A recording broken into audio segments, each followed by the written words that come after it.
question is, do you have us muted or not? Or Nope. Excellent. Then I will watch my language. Oh, you doing audio too? I guess so. Could turn it off. Ah, it's alright. Oops. I don't think any of us in this chat right now actually, like, impulsively swears a lot. I don't know. I think I need to cut back a bit, man. Like, it's getting a little out of control. Well, as long as you're not playing Street Fighter. The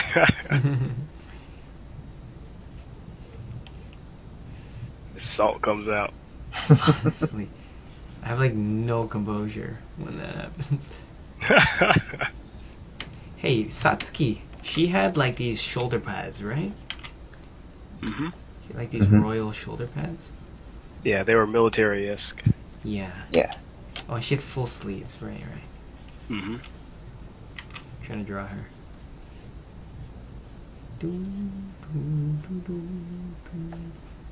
Got the theme song. Yeah. Those intense eyes in my mind right now. Those eyebrows. I know, she's the only girl who could pull off such thick eyebrows. Yeah, it's because they taper. Yeah.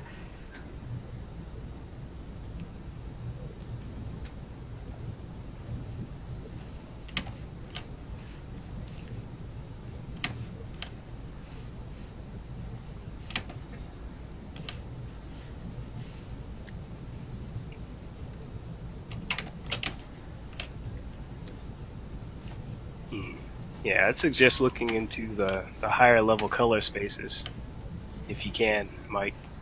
Like, I'm just wondering, like, in terms of 10-bit color and such, how would that affect? Would that affect the way I would be able to paint then? Like, in terms of choosing, like, if a monitor can handle so many more colors, or like, I guess, transitions of colors.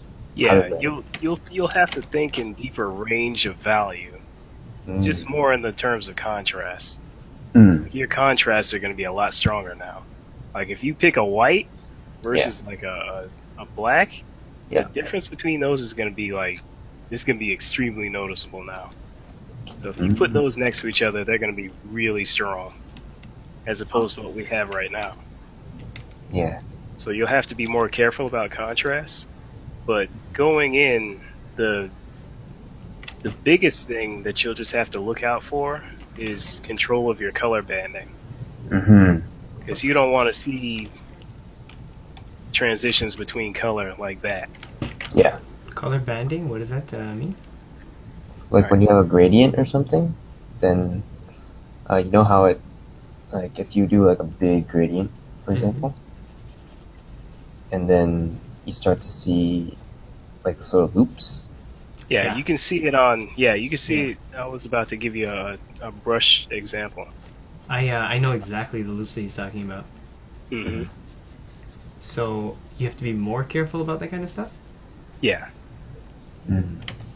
But is that for people who have those kind of displays? They'll show those a lot more. Yeah, it'll show extremely.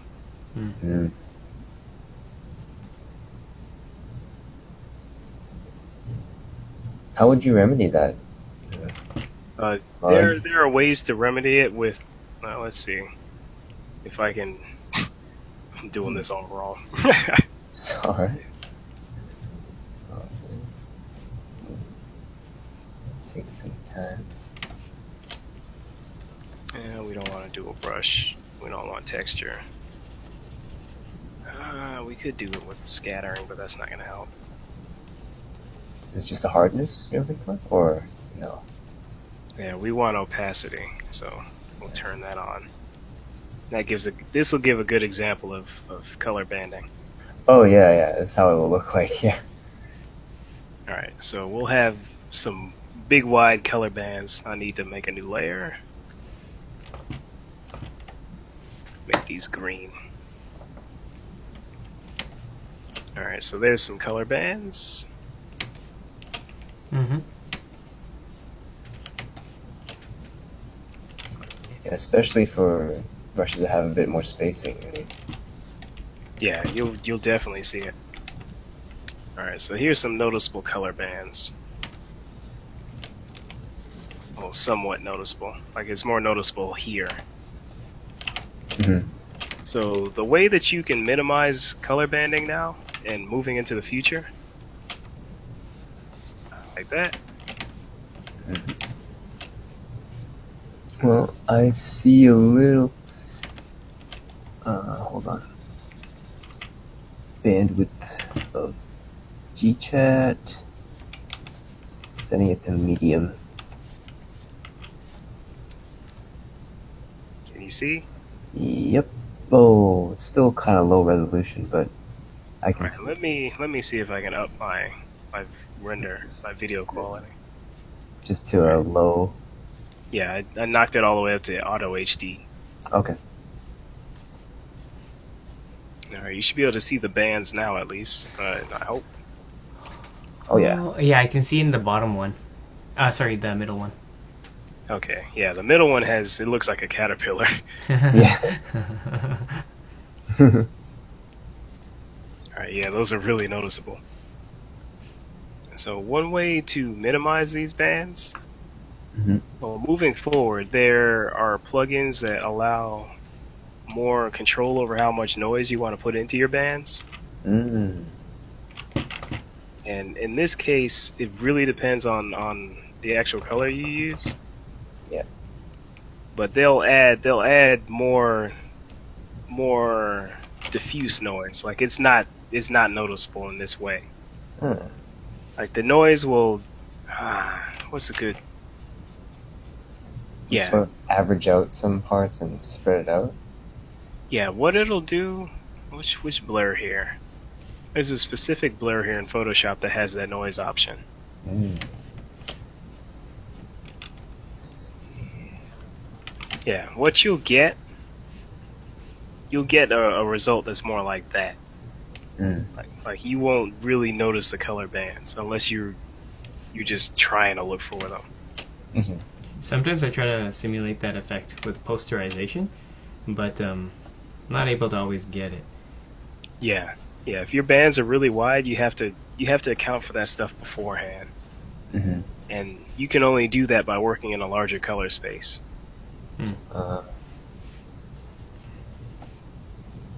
that's why with 10-bit, a gradient will look a lot smoother, and you won't see any bands in that gradient. You shouldn't see any at all, unless you're working on like a super ridiculously high resolution monitor, and you zoom in really tight. Mm-hmm.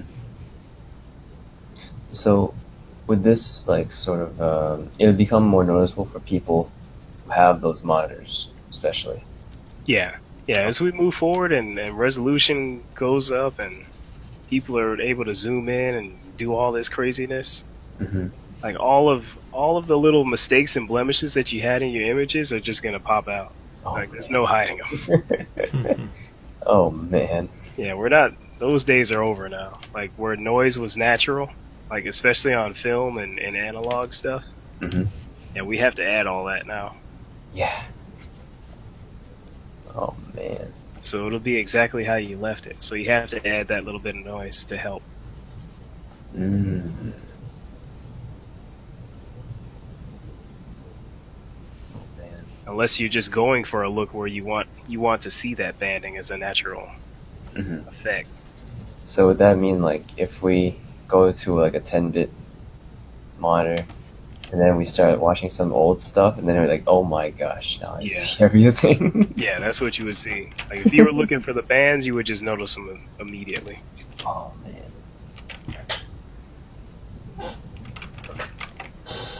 And especially like especially JPEGs and stuff that people save, those will be banded like crazy. Mm-hmm. But it's the monitor that's displaying it that way, right? Like, It's the actual depth of the colors. Like there's no more information, so those bands show up that way.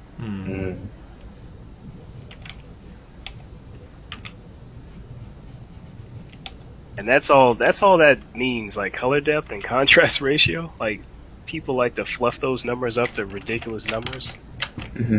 Like you'll see a TV that says it has a 1 to 10,000 contrast ratio. Yeah. Which is ridiculous because no TV really has that. But moving forward, that's actually possible with the IPS monitors. Like that'll actually be a true number. Okay. But right now, that 10K is more like 1 to 999 contrast ratio. It's not even close to 10K. Because the blacks aren't really black; they're like a really dark gray. Yeah. And the whites aren't really white; they're just slightly off from being white. Okay. They're colored by whatever temperature your monitor is. So literally, it's gonna. Well, that means that like old paintings that I did before, they're gonna be, if I watch it through like an IPS monitor, it's gonna be way higher contrast. It won't be way higher contrast. You'll probably notice how washed out it looks, like because the contrast isn't as high as what it would have been if you had painted it on that monitor. So you still have the range of. Yeah. Take it like if you were on, say this is your older monitor here, and you're sitting there and you're doing your paintings on it. Yeah. And when you're finished with that painting, say that your range is from here to here, and we'll just stop your range somewhere around here. When you move to that new shiny monitor,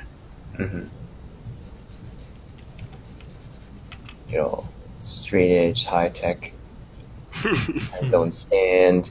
Yep. Control. And, I don't know, when you get that new ultra wide Cintiq, be set for life, man, with the little control there. Yep. And your pen. But once you move over your range, moving over to this monitor, for comparison's sake, the full range of your monitor might be from here to here. And then your range on the other monitor is only going up to here. Yeah. Which is where you stopped. So you'll notice that your contrast isn't as high as what it could be.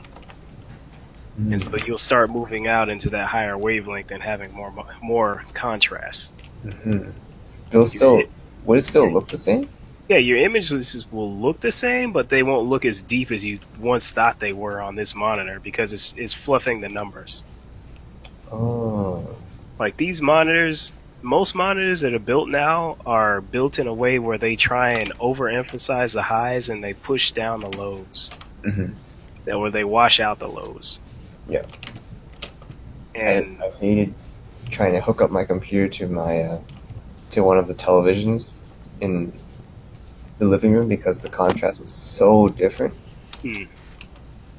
Oh yeah, TVs are so bad about that because they specifically these manufacturers really overpush the highs. And they saturate all the colors. Yes. Oh my gosh, I was wondering about that. Yeah, they go overboard. So when you look at that on an IPS monitor, like a mid-range red will just feel flat compared to like a real pushed red. It'll be extremely flat. And then you'll have a real color range that once you do the real reds on this monitor and you go back to the older monitors, there's no worries there. You can always step backwards, but stepping forward you have to do more work. Okay. And you'll be all happy on your new IPS. Oh man. You'll be ready to do work. So like when you get Sadiq. Well, I guess now after this region I'm gonna have to go with the best Cintiq there is. It becomes the desk. Yeah. You do not become the cup.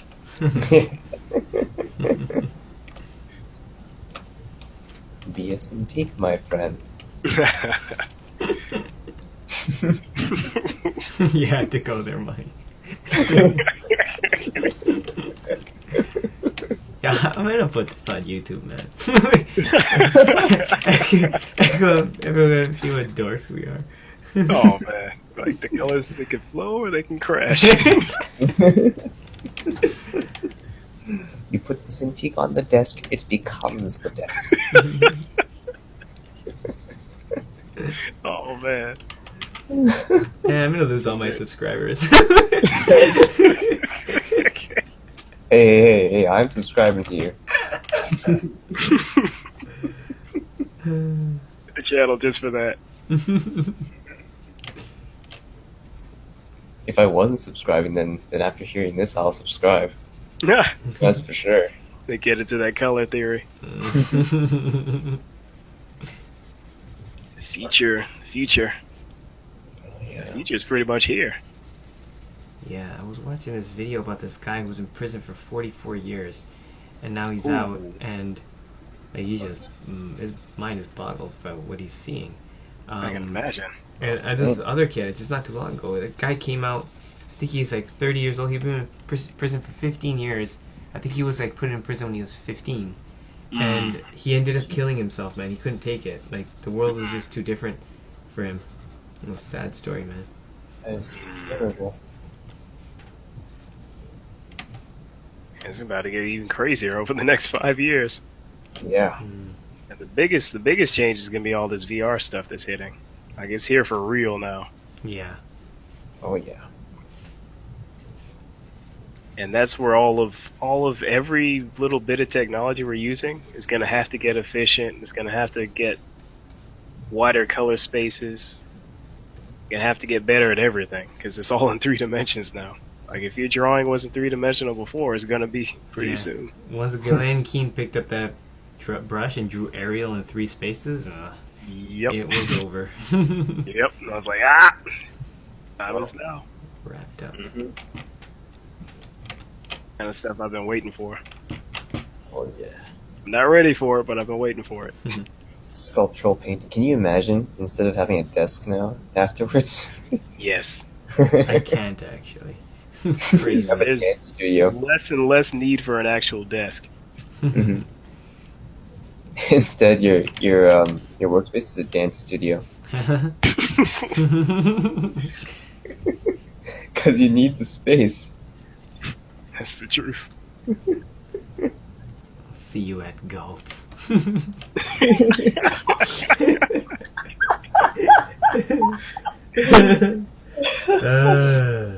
Oh What yes. else? Oh, that voice. Yeah, anyone who's seeing this, you'll have to wait until like May 2016 to get this one. Oh yeah. Okay, I'm just about done my drawing. I was gonna mention that. What, you want to go to Galt's? Oh no.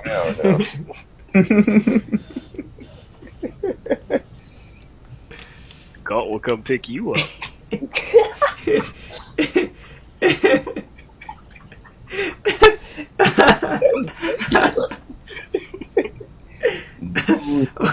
What's the date today? November. It's the 28th now. Yeah, 28th. The tour is 2 in the morning. alright. Done.